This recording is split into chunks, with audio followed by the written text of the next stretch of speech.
Hello my dear students, hope you understood the previous portion of this chapter manufacturing industries. Now next we are going to study agro-based industries in detail. Okay, and these are the examples which you have already done in the classification, and here we are covering cotton textile. And one very important thing, that is mainly facts are there in geography, and in this chapter especially they ask you particular questions about any industry like cotton textile. What is the ideal location?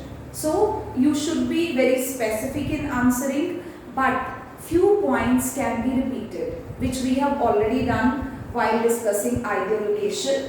So these things, 2-3 points will remain same in every type of industry. Then challenges, you should be very careful, and like irregular power supply, old machinery, low output of labor, these are common points which can be inserted anywhere. But there will be 1 or 2 points which will change as per the type of industry. Okay, so you need to be very smart here. If you are actually not aware of the specific answer, don't hesitate to write these common points. Okay, and you will be awarded with marks, whether not full, but still if it is of 1 mark you will get half, and if it is of 3 marks and all, then obviously 1.5 at least you will get. Okay, so now let's start cotton textile, which is very important in India's case. Traditionally produced with hand spinning and handloom weaving techniques, because India is really special in this case, and we had such kind of persons, those who were very perfect in spinning and the weaving. Power looms came after 18th century, but before that it was going on. During colonial period, mill-made clothes destroyed the Indian textile. You already know Manchester goods came in India, and they especially gave so many concessions to them. It's their own profit, it's for their own profit obviously. And Indian textile was intentionally destroyed to give place to mill-made things. So now 1600 cotton and synthetic textile mills are there in India. Almost 80% are in private sector and rest are in public and cooperative sector. Several thousand small factories are also there. Okay, small scale industries. Then ideal location for cotton textile industry, you already know we should have raw material available nearby, cheap labor. Then here for cotton, port facility should be there, and moist climate. It's specific in this case. You can't write everywhere.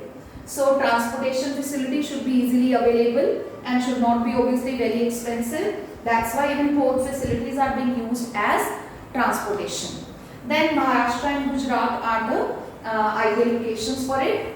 Then some facts related to this industry. This industry supports many other industries like chemical and dyes, mill stores, packaging material and engineering works. This can be asked in 1 mark.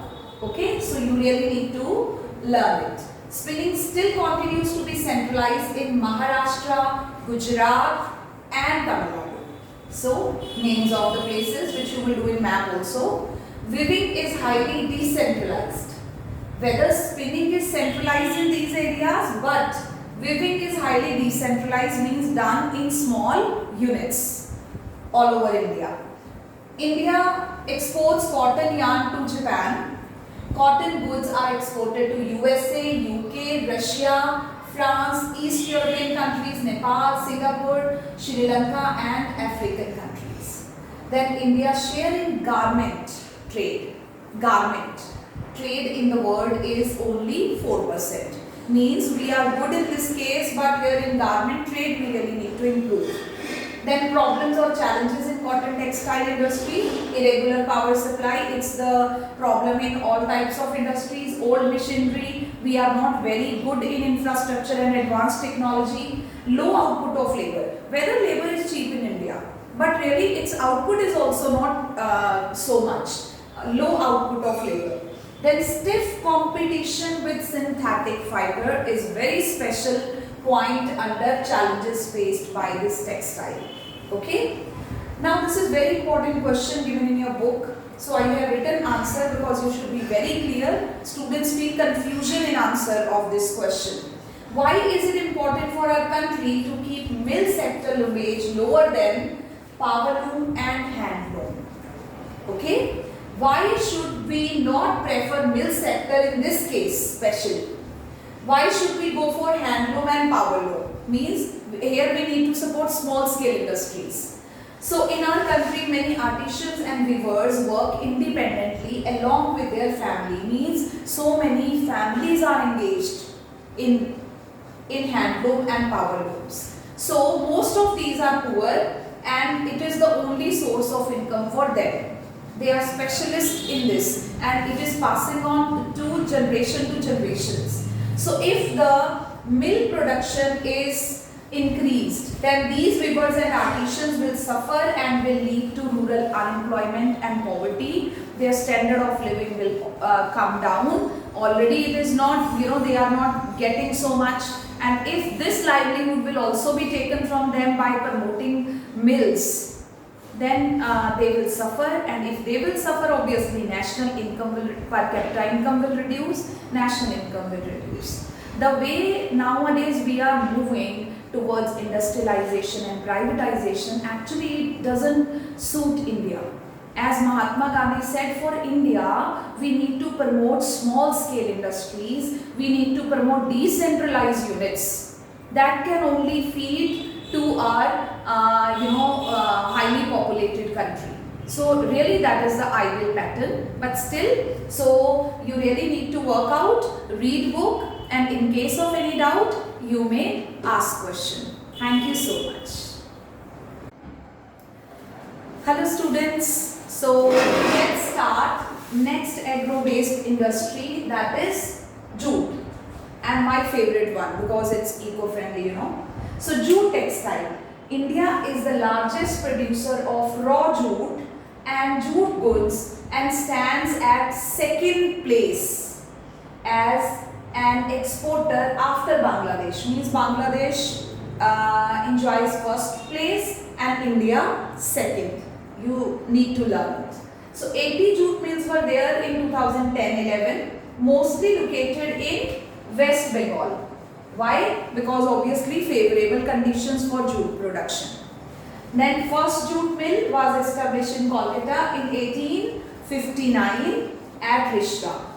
This you need to learn. Now factors responsible for jute textile industries in Hooghly Basin. This basin is very popular for jute production. So 5 marks question, 3 marks question can easily be asked, and you can be asked that why, what are the factors which are responsible for jute textile industries in Hooghly Basin. So that's why these points will help you. Proximity of jute producing areas, nearby jute producing areas are there, means raw material is easily available. Inexpensive water transport is always cheap. Okay, so easily, and you need not to spend too much amount of money, and raw material can be you can take and you can use this transport for sending the material in market. Then supported by a good network of railways, roadways and waterways which are used for taking things from the industry as well as to get raw material. Then abundant water for processing raw jute. It requires water. Okay, that's why most of the industries are there nearby water bodies. So cheap labor, it's point in all the industry, cheap labor from West Bengal and adjoining states of Bihar, Odisha and UP. So from these areas, so many people come here for work, for laboring job. Kolkata as a large urban center as market as well as to support this industry through banking, insurance and port facilities for exporting jute goods. So very good network of for jute. Okay, it's very important question. Then again challenges and problems which we discussed in previous cotton textile also. Here stiff competition, these are the specific points. Stiff competition in international market from synthetic substitutes. because instead of using jute, there are so many other options, easily available options are available in the market. And competition from Bangladesh, Brazil, Philippines, Egypt and Thailand. As you know, Bangladesh is at first place, so obviously will give us competition. Now very important part which I have added here, because why we are very positive about jute textile. Reason is jute is eco-friendly, biodegradable, and nowadays our growing concern about global and environment compelling us or encouraging us to go for such kind of products which are eco-friendly, right? So that's why few governments are making it mandatory to do jute packaging and even banning plastic bags and all. National Jute Policy 2005 also work to support this industry because it is environment friendly, eco-friendly, and I even appeal to you all to even use jute bags instead of using plastic bags. Thank you so much. Hello students, I hope cotton and jute textile is very much clear to you. Now let's come to the next agro-based industry, that is sugar industry. Okay, India is first in production of gur and khansari. Khansari is mishri, जो हम daily life में use करते हैं. And second world producer of sugar. India is second world producer of sugar. 2010-11 we had 662 sugar mills, but this industry is seasonal. You need to learn. It can be asked in MCQs. Now in recent years there is a tendency for the mills to shift and concentrate in the southern and western states. So especially in Maharashtra you need to learn. Why? This is because the cane produced here has a higher sucrose content. Actually, sweetness of sugar depends upon the sucrose content, and the cane which is produced here is more sweet and means more is higher in sucrose content. That's why जो चीनी बनती है उसमें sweetness बहुत ज़्यादा होती है. This is the reason you need to be aware of.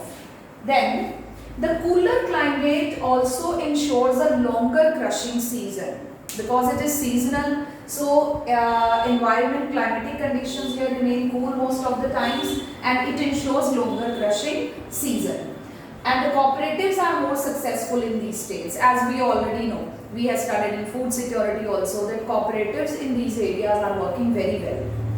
Then challenges. What are the challenges which are faced by sugar industry? Number one, seasonal nature of industry. Number two, old and inefficient methods of production. We are not very good in infrastructure and this part, methods and machinery. Transportation delayed in reaching cane to factories, and the outcome is जो इसकी sweetness है वो कम हो जाती है if it is not fresh, and it's taking and transportation delays is a big challenge because of very tight networking. बहुत ज़्यादा time लगता है हमको वहाँ पे पहुँचने के लिए, and it's bulky product. It's not easy to carry from one place to another. Then need to maximize use of baggage, means whatsoever is left, waste जो इसका बच जाता है, that can also be used. But in India, we are not using it in maximum. We are wasting it, I should say. Okay, so this was all about sugar industry. For your convenience, I have written here about India's first cotton mill when it was established in 1854.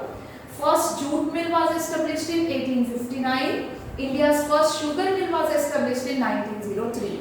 And we have yet discussed all these three. So you need to learn it. I hope you are getting benefit of my videos, and if yes, don't hesitate in liking, sharing, commenting and subscribing. Thank you so much.